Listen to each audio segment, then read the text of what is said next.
देखिए स्टूडेंट्स, पिछले वीडियो में हम डिस्कस कर रहे थे फ्लो चार्ट के बारे में। Flow chart part 1 video upload हो चुका है, जिसमें हमने क्या क्या डिस्कस कर लिया था। हमने डिस्कस किया था इंट्रोडक्शन टू फ्लो चार्ट क्या होता है, फ्लो चार्ट की डेफिनेशन क्या होती है, फ्लो चार्ट ड्रॉ करने के लिए हमें कौन कौन से सिंबल्स जो हैं वो अवेलेबल हैं, उन सिंबल्स के नेम्स क्या हैं, उन सिंबल्स के फंक्शंस क्या हैं, ये सब कुछ हम already flow chart part 1 video के अंदर डिस्कस कर चुके हैं। आज हम डिस्कस करेंगे फ्लो चार्ट यूज करने के एडवांटेजेस एंड डिसएडवांटेजेस, आप ये भी कह सकते हैं। आज हम डिस्कस करेंगे merits of flow charts and limitation of flow charts. तो चलिए स्टूडेंट, सबसे पहले हम डिस्कस करते हैं एडवांटेजेस और मेरिट्स ऑफ फ्लो चार्ट्स। तो आप हेडिंग बनाएंगे advantages / merits of flow charts. Flow charts को यूज करने के बहुत सारे एडवांटेजेस हैं, वो एडवांटेजेस हम देखते हैं क्या क्या हैं। The important advantages of flow charts are as follows. Number 1, better understanding. Since a flow chart is a pictorial representation of a program, so it is easier to understand and explain the logic of the program. पिछले video में हमने देखा था कि जो flow chart होता है वो किसी प्रोग्राम की, किसी एल्गोरिथम की पिक्टोरियल, विजुअल, ग्राफिकल रिप्रेजेंटेशन होता है। आप जानते हैं एक बहुत ही मशहूर कहावत है, a picture is 1000 times better than words. Picture देख के आपको किसी चीज का ज्यादा अच्छे से आइडिया लग जाता है, तो फ्लो चार्ट को देख के हम किसी भी प्रोग्राम के लॉजिक को अच्छे से अंडरस्टैंड कर सकते हैं और उस प्रोग्राम के लॉजिक को एक्सप्लेन भी कर सकते हैं दूसरों को with the help of flow chart. तो पहला एडवांटेज ये है फ्लो चार्ट को यूज करने का। Second, effective analysis. A flow chart acts as a model for the program and it can be broken into parts for detail study. देखिए students, flow chart जो होता है वो किसी भी प्रोग्राम का बेसिक मॉडल होता है, बेसिक ढांचा होता है किसी भी प्रोग्राम का। तो हम क्या कर सकते हैं, फ्लो चार्ट की हेल्प से किसी भी प्रोग्राम को पार्ट्स में डिवाइड कर सकते हैं, पार्ट्स में ब्रेक कर सकते हैं। और आप जानते हैं कि छोटे छोटे पार्ट्स को स्टडी करना आसान रहता है एज कंपेयर टू बल्क में जब आप किसी को स्टडी करते हैं तो इतना अच्छे से समझ नहीं आ पाता जितना आप उसको पीसीस में डिवाइड करके स्टडी करते हैं। तो प्रोग्राम को डिवाइड किया जा सकता है फ्लो चार्ट की हेल्प से और अच्छे से स्टडी किया जा सकता है। सम न्यू अप्रोचेस में also come out from its study. जब किसी प्रोग्राम को आप पार्ट्स में स्टडी करते हैं with the help of flow chart, तो कई चीजें जो है नई निकल के आती हैं। तो नई अप्रोचेस जो हैं वो निकल के आती हैं जब आप उन ब्रोकन पार्ट्स को अच्छे से स्टडी करते हैं। तो स्टूडेंट्स, ये 2 एडवांटेजेस कंप्लीट हो गए हैं, बाकी एडवांटेजेस हम देखेंगे आने वाले सेक्शंस के अंदर।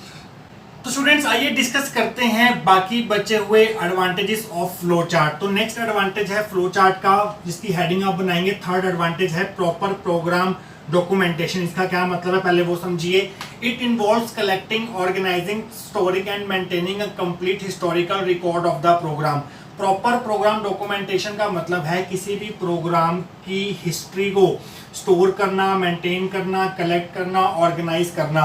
और ये काम कौन करता है? फ्लो चार्ट करता है, क्योंकि फ्लो चार्ट जो है किसी भी प्रोग्राम का मॉडल होता है, उसका ब्लूप्रिंट होता है। Flow chart provide proper program documentation. Flow chart से हमें प्रोग्राम की बहुत अच्छे से डॉक्यूमेंटेशन मिल जाती है। Fourth advantage, proper coding. Once the flowchart is prepared, it is checked using test data for output. If it is okay, then the program is coded. देखिए students, programme को कोड करने से पहले प्रोग्रामर क्या करते हैं? फ्लो चार्ट बनाते हैं। एक बार फ्लो चार्ट कंप्लीट हो गया, उस फ्लो चार्ट को चेक किया जाएगा by applying some test data. For example, आप एक प्रोग्राम बनाना चाहते हैं फॉर एडिशन ऑफ 2 नंबर्स, तो पहले आप उसका फ्लो चार्ट बनाएंगे, फिर वहां पर आप 2 नंबर दे के देखेंगे, फिर आउटपुट चेक करेंगे क्या वो आउटपुट जो है आपकी सही आ रही है, 2 नंबर का सम जो है वो सही आ रहा है फ्लो चार्ट के थ्रू, तभी आप कोडिंग की तरफ आगे बढ़ेंगे। The flowchart helps the programmer in coding the programmer as it acts as roadmap for them. तो प्रोग्रामर को बहुत ज़्यादा हेल्प मिलती है प्रोग्राम को कोड करने में। किसकी हेल्प से?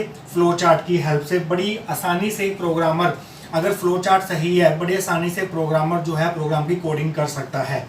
Thus a flowchart helps in development of an error free program at a faster rate. So flow chart बना के हम बड़ी तेजी के साथ फास्टर रेट पर बिना किसी एरर के प्रोग्राम को डेवलप कर सकते हैं। तो स्टूडेंट, 4 एडवांटेजेस हो गए हैं, बाकी एडवांटेजेस हम देखेंगे आने वाले सेक्शंस के अंदर। तो स्टूडेंट्स आइए डिस्कस करते हैं बाकी बचे हुए एडवांटेजेस ऑफ फ्लो चार्ट्स। तो नेक्स्ट एडवांटेज है फिफ्थ, सिस्टमैटिक डीबगिंग। इसका क्या मतलब है? In spite of taking every care in a program design, some errors में still remain in the program. Program को आप जितनी मर्जी कंसंट्रेशन के साथ बना लो, जितनी मर्जी उस पर मेहनत कर लो, कुछ ना कुछ एरर तो उसमें रह ही जाता है। और वो एरर कब पता चलते हैं कि प्रोग्राम में एरर है? जब आप उनको कंप्यूटर में रन करने बैठते हो ना, तब पता चलते हैं। जब प्रोग्राम की आउटपुट नहीं आ रही होती, प्रोग्राम रन नहीं हो रहा होता, वहाँ लिखा आ रहा होता है एरर्स फाउंड। तो प्रोग्राम को जब आप कंप्यूटर में रन करने बैठोगे तब एरर्स का पता लगेगा कि हाँ प्रोग्राम में एरर है। तो उस केस में आप क्या करेंगे? These errors are detected only when we execute a program on a computer. ये एरर्स सिर्फ तभी पता लग पाएंगे जब आप प्रोग्राम को कंप्यूटर में इन रियलिटी जो है एग्जीक्यूट करने बैठोगे। At this stage flow chart is very helpful in finding and removing that error. तो उस केस में फ्लो चार्ट आपकी हेल्प करेगा उस एरर को फाइंड करने में और उस एरर को रिमूव करने में। इसको बोला जाता है सिस्टमैटिक डीबगिंग। तो स्टूडेंट्स आइए देखते हैं लास्ट एडवांटेज क्या है इसका। Systematic testing. Testing is a process of confirming whether program will successfully do all jobs for which it has been designed. Testing का क्या मतलब है? टेस्टिंग का मतलब यह है कि प्रोग्राम आपने बना लिया, अब प्रोग्राम वो काम करेगा कि नहीं करेगा जिसके लिए आपने प्रोग्राम को डिजाइन किया है। मान लीजिए आपने प्रोग्राम बनाया to find average of 3 numbers, क्या वो एवरेज निकल के आ रही है? प्रोग्राम रन होने के बाद क्या वो एवरेज सही निकल के आ रही है? ये भी चेक करना बहुत जरूरी है। In program, it is difficult to monitor each and every step, while flowcharts allow step-by-step testing of program logic. Program के अंदर बहुत ही मुश्किल होता है हर एक स्टेप को अच्छे से ध्यान से देखना और एरर को पकड़ना, बट फ्लो चार्ट से आप जो लॉजिक होता है प्रोग्राम का उसका आप स्टेप बाय स्टेप एग्जीक्यूशन कर सकते हो with the help of flow chart. Flow chart से आप प्रोग्राम लॉजिक की अच्छे से टेस्टिंग कर सकते हो। This systematic testing helps in locating and removing errors quickly. और इसका फायदा क्या होगा?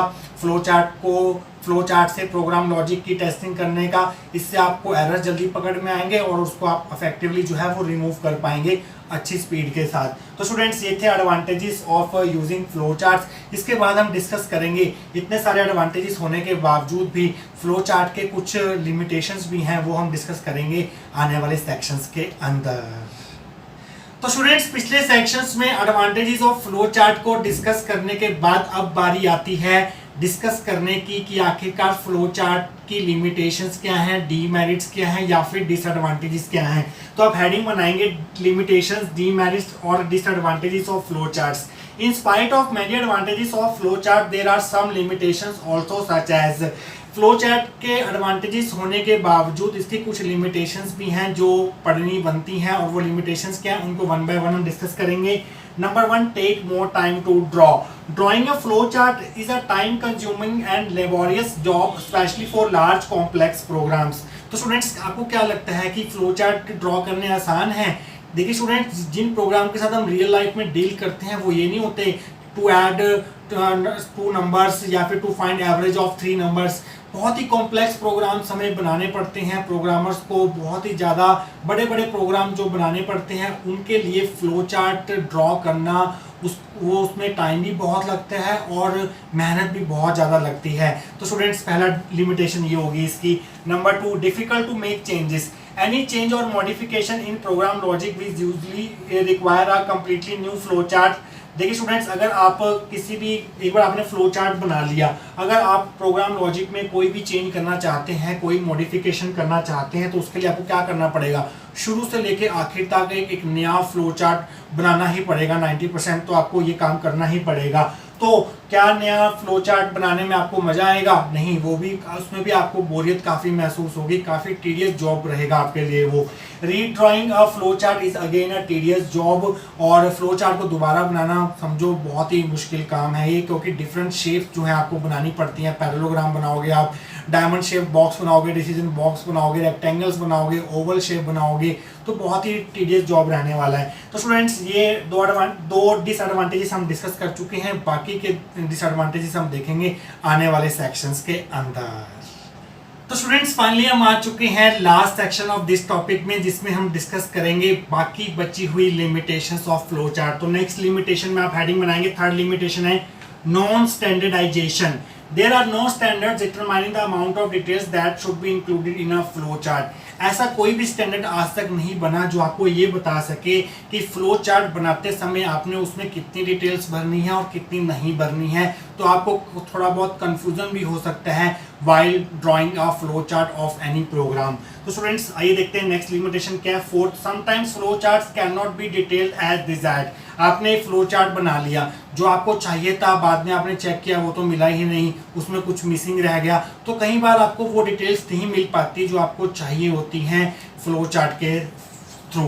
तो स्टूडेंट्स आइए देखते हैं लास्ट लिमिटेशन क्या है। There is possibility to make errors while drawing a flow chart. तो स्टूडेंट्स ऐसा तो कोई भी परफेक्ट नहीं होता कि वो एकदम फ्लो चार्ट ड्रॉ करने बैठेगा और वो सारे का सारा आपको एक बिना एरर का फ्लो चार्ट बना के दे देगा। हमेशा ये पॉसिबिलिटी रहती है कि फ्लो चार्ट बनाते समय कुछ ना कुछ एरर जो है, मिस्टेक जो है वो हो जाती है, जो कि काफ़ी सुधारनी बाद में बहुत मुश्किल हो जाती है। तो स्टूडेंट्स ये थे आपके advantages and disadvantages of flow charts. तो स्टूडेंट्स यहाँ खत्म होता है आपका फ्लो चार्ट पार्ट 2 वीडियो। तो स्टूडेंट्स मिलेंगे किसी और इम्पॉर्टेंट टॉपिक ऑफ यूनिट 1 के साथ। Till then thank you so much.